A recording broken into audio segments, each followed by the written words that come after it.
تو اس کا مطلب یہی ہے کہ پھر دال میں کچھ کالا ہے، اور ایک ہوتا ہے ایکچوئل قانون کا نظام، ایک ہوتا ہے عوامی تاریخ بھی ہوتی ہے جو بن رہی ہوتی ہے ساتھ میں۔ تو وہ عاصم باجوہ کو قانون تو کچھ نہیں کہہ سکا، عاصم باجوہ ظاہر ہے کہ وہ اور تو کچھ نہیں ہو سکا، لیکن اس کی تفصیلات جو سامنے آئی ہیں اس کے بعد اگر کوئی یہ کہے کہ وہ امیر آدمی ہے تو آئی ایم سوری، وہ امیر نہیں ہے، اس سے کہیں گنا امیر پاک فوج کا وہ ریٹائرڈ افسر ہے، وہ بے شک میجر ہے، بے شک کرنل ہے، بے شک بریگیڈیئر ہے، بے شک میجر جنرل ہے، بے شک لیفٹیننٹ جنرل ہے، بے شک وہ جنرل جو عزت کاری کرتا ہے، جس کے پاس یہ والا پیسہ تو نہیں ہوتا عاصم باجوہ والا یا قمر باجوہ والا، لیکن وہ اپنی تنخواہ اور اپنی پینشن میں حلال کی کما کر جب وہ چلتا ہے، جب وہ کہیں جاتا ہے، محفلوں میں اٹھتا ہے بیٹھتا ہے، تو عزت اس کی ہوتی ہے، امیر وہ ہوتا ہے۔ میں آپ سے گزارش کروں کہ عاصم باجوہ کے یہ پیزا جب آیا چین کا اسکینڈل سامنے، میں ایسے کئی آفیسرز کو جانتا ہوں، ریٹائرڈ بریگیڈیئرز، کرنلز، میجرز، کس شرمندگی کا ان کو سامنا کرنا پڑا تھا، صرف اس لیے کہ ایک ان کے سینئر ساتھی نے ان کا نام بدنام کیا، فوج کا نام بدنام کیا۔ میں آپ سے گزارش کروں کہ ایک میرے عزیز دوست ریٹائرڈ آفیسر پاک آرمی کے، ان کی 2 بیٹیاں تھیں اور وہ پڑھنے جاتی تھیں، اور مجھے ان کا وہ دکھ نہیں بولتا جس دکھ سے انہوں نے مجھے یہ کہا۔ یہ پیزا کی سٹوری بڑی اس وقت مشہور ہوئی تھی عاصم باجوہ کی، تو انہوں نے کہا کہ میری بیٹی کو یونیورسٹی میں اس کے کلاس فیلو ٹیز کرتے ہیں، پیزا پیزا کہہ کر چھیڑتے ہیں، وہ آ کے مجھے کمپلینٹ کرتی ہے، روتی ہے۔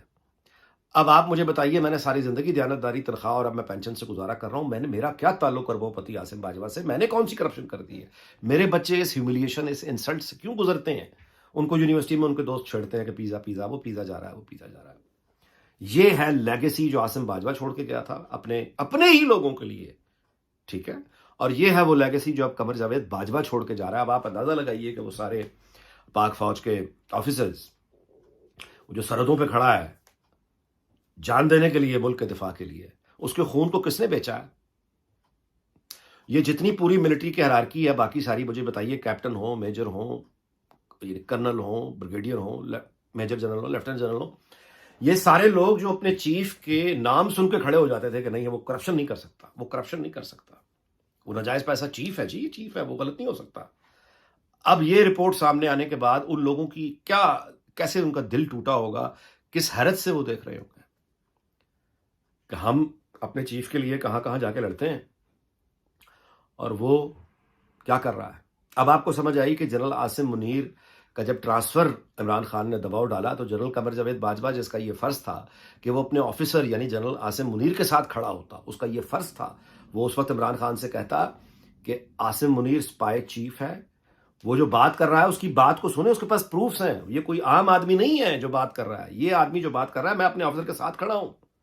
لیکن بجائے اس کے کہ وہ اپنے آفیسر کے ساتھ کھڑا ہوتا، اس نے اس آفیسر کا ہی تبادلہ کروا دیا۔ اب آپ کو یہ بھی سمجھنا چاہیے کہ کیوں عمران خان نے یہ کہا تھا وزیر اعظم ہاؤس میں بیٹھ کے کہ ابھی تو میں وزیر اعظم ہاؤس میں بیٹھا ہوں، تماشے دیکھتا رہتا ہوں، باہر نکل کے میں اور بھی خطرے ناک ہو جاؤں گا۔ آپ سمجھ آ گئی؟ اس کا اشارہ اس کرپشن کی طرف تھا۔ باہر نکل کے جتنی کامیابی سے اس نے پورے پاک فوج کے وقار کو جو اس نے کیا ہے، اور جنرل باجوہ کو غدار غدار غدار بنا کے، کیوں جنرل باجوہ چپ کر کے بے بسی سے بیٹھا رہا؟ کیوں اس کا اتھارٹی نہیں ہو سکی کہ یہ دیکھنا ایک آدمی کرپٹ ہے، اس نے اپنے ادارے کا تحفظ کیا کرنا ہے؟ اخباروں کی میں آپ کو بات بتاتا ہوں کہ اخبار میں جب ایک رپورٹر خبر لے کر آتا ہے تو ایڈیٹر کا یہ کام ہوتا ہے، اور ہمیشہ یہ ہوتا رہا ہے، اب آج کل تو ظاہر ہے پاکستان میں بہت برا حال ہے، لیکن پہلے پاکستان میں بھی ہوتا تھا، ابھی بھی اکا دکا ہوتا ہی ہوگا کہ ایڈیٹر اور ادارہ اپنے رپورٹر کی خبر کے ساتھ کھڑا ہو جاتا ہے، دباؤ برداشت کرتا ہے، اشتہار بند کرواتا ہے، جنگ کے 1000 دفعہ ہوئے، جیو کے 1000 دفعہ ہوئے، لیکن ادارہ اپنے رپورٹر کے ساتھ کھڑا ہوتا ہے۔ جنرل قمر جاوید باجوہ کو چاہیے تھا کہ وہ جنرل عاصم باجوہ کے ساتھ کھڑا ہوتا اس وقت جب عاصم منیر پروف کے ساتھ عمران خان کو کرپشن کے بارے میں بتا رہا تھا، لیکن یہ جنرل قمر جاوید باجوہ اپنے آفیسر کے ساتھ کھڑا نہیں ہوا، اس نے اسی کا ٹرانسفر کروا۔ اب آپ کو سمجھنا چاہیے کیوں۔ تو یہ ہے ان کی حقیقت، یہ ہے وہ گینگ، اور وہ سمری جو کہ بھیجنی تھی وزارت دفاع کہ آپ کس کو چیف لگانا ہے، کس کو چیف لگانا ہے۔ وزیر اعظم کا آئینی اختیار ہے، اس کے پاس بالکل اس کو نہیں دیا جا رہا، اس کو باقاعدہ ایک قیدی بنا کے رکھا گیا ہے۔ شہباز شریف اس وقت ایک قیدی کی حیثیت ہے اس کی وزیر اعظم ہاؤس میں۔ ابھی تک صبح خبر آئی تھی کہ ایک سمری چل پڑی ہے وزارت دفاع سے، وصول ہو گئی ہے وزیر اعظم ہاؤس، اس کی بھی تردید آ گئی ہے۔ خواجہ آصف کو خود آ کے کہنا پڑا، دباؤ کی انتہا دیکھیں نا کیا ہے، کہ خواجہ آصف کو خود آ کے کیمرے کے سامنے کہنا پڑا کہ نہیں جناب کوئی سمری وصول نہیں ہوئی اور یہ تو 25 تک ہی ہوگا. آپ اندازہ لگا لیں کس حد تک دبا ہوا ہے. اور ایک روٹین کی جو ٹرانسفر پوسٹنگ جو روٹین ہے، یہ روٹین کیوں نہیں رہی؟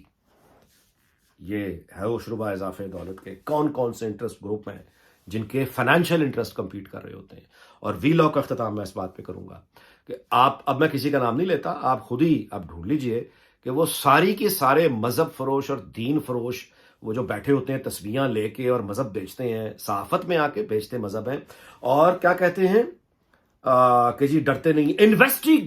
انویسٹیگیٹو جرنلزم کو ہیڈ کر رہے ہیں.